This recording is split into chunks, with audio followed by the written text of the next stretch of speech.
Assalomu alaykum muhtaram qarindoshlar. Yuqorida Imom Hanifining 17 turlik vasiyatnomasini yo'llab qo'ysam, bu qarindoshlar 7-asrda o'tgan Imom Hanifining mush so'zining to'g'ri ekanligiga nima dalilinglar va buningga qanday ishonsa debdi. Imom Hanifining mush 17 turlik vasiyatnomasini Qur'on boshdan oxiri so'zlab turadigan, insonlarga takror so'zlab turadigan, haqiqiy inson bo'lishga undaydigan, musulmon degan qanday bo'lganda haqiqiy musulmon bo'lganligiga undaydigan, Qur'on bilan o'xshash o'tirib qo'yilgan bir so'z. Lekin bu Imom Hanifining so'zi bo'lsin, mayli kimning so'zi bo'lsin, yoki Imom Hanifiga nisbatlab qo'yib yozilgan bo'lsin, Imom Hanifi demagan bo'lsinmi, Imom Hanifiga nisbatlab qo'yib yozilgan bo'lsin, bu so'z Qur'onning markaziy ideyasi bilan, Qur'on chaqirayotgan narsa bilan o'xshash. U 7 turlik bu vasiyatnomaning hammasiga Qur'onda oyat bor. Bir emas, bir nechadan oyat bor. Mushu u 7 turlik narsaga inson haqiqiy bo'ysunib yashashi desa, ajoyib bir inson bo'ladi. Ajoyib bir inson bo'ladi. Mushu u 7 turlik narsani mukammal bilib bir rahbar bo'lib qolgan inson desa, jamiyatni ajoyib chiroyli boshqurdi. Buning dalili Qur'onda shunday ko'p, bir tal emas, bir necha yedi bor. Bu mayli Imom Hanifi degan bo'lsin, mayli demagan bo'lsin. Imom Hanifiga nisbatlab qo'yib o'tirib chiqqan bo'lsin desa, Qur'on chaqirayotgan yer bilan o'xshash so'zlar bu. Endi sen payg'ambarning so'zini inkor qilsa, Imom Hanifining to'g'ri deb nimishga yo'llab qo'ysa demakchi bular. To'g'ri so'z mayli payg'ambarning bo'lsin, mayli oddiy bir insonning bo'lsin, Qur'on din deb o'tirib qo'yayotgan narsa bilan o'xshash bo'lsa desa, u to'g'ri so'z bo'ladi. Lekin din olmaydi u. Din aş Qur'on shu. Lekin ma so'z Qur'on chaqirayotgan yerga chaqiradigan, Qur'onning markaziy ideyasi bilan o'xshash, Qur'on da'vatgan va halol haromlar bilan, Qur'on o'tirib qo'yayotgan ba'zi prinsiplarga uyg'un so'z kelmau deymiz uni. Mayli payg'ambarning bo'lsin, mayli sahobalarning bo'lsin, mayli kimning bo'lsin. Bu qarindoshlar hozir Imom Hanifinikini to'g'ri deysa, payg'ambarniki inkor qilsa, payg'ambarning so'zi, payg'ambar Qur'onga zid gap qilmaydi o payg'ambar. U payg'ambar Qur'onga zid gap qilsa, u payg'ambar bo'lolmaydi. Buni biz burun deb kelgan bo'lsaqmi, ta so'zlashib ba'lim bir vaqtga kelgan chaqda Imom Hanifining mushu gapni qilganligini uningdagi uqtinman. Kitoblarda Imom Hanifimi u payg'ambar Qur'onga zid gap qilmaydi, Qur'onga zid gap qilsa, u payg'ambar bo'lolmaydi degan so'zni Imom Hanifi deganki, kitobining ismini deb bersanglar deb berman.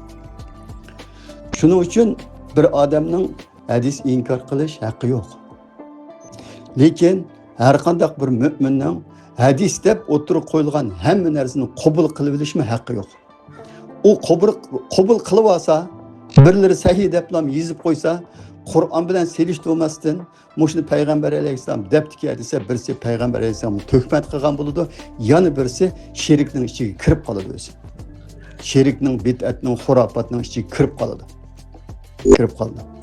Shuning uchun Qur'on bilan o'xshash berilmagan hukmlar, Qur'on iymonga shart qilmagan narsalar payg'ambar alayhisalomga nisbatlab o'tirg'i chiqib qolgan bo'lsa shu desa, uni payg'ambar qilgan emas deymiz. Qur'on bilan o'xshash bir narsani din deb o'tirib qo'yayotgan bir so'zlar, Qur'onga o'xshash bir so'zlar, Qur'on chaqirayotgan, Qur'on din deb o'tirib qo'yayotgan so'zlar bilan o'xshash so'zlar kimning og'zidan chiqsin, ammo so'z to'g'ri ekan deymiz. Bularning bu 7 turlik narsaga 7-asrda bu so'zni qilgan Imom Hanifining mushu so'ziga qanday ishondirsa bizni deb ketish sabab nima bo'lsa, yuqori degandek payg'ambarning so'zini inkor qilsa, buni nimishki inkor qilmay to'g'ri deb o'tirib tashlab qo'ysa deydi. Payg'ambarning so'zini inkor qilgan yerimiz yo'q.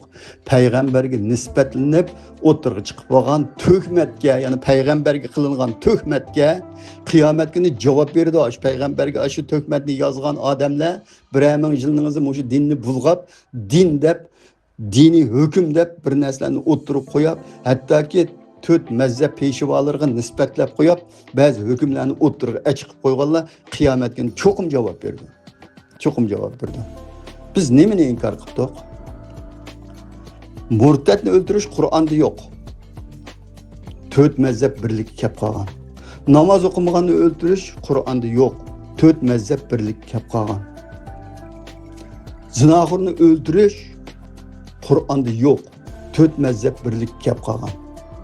Bu Qur'onda yo'q narsa nima uchun ular birlik kelib qoladi? Ularning birlik kelib qilishiga uchun desa men ishonmayman.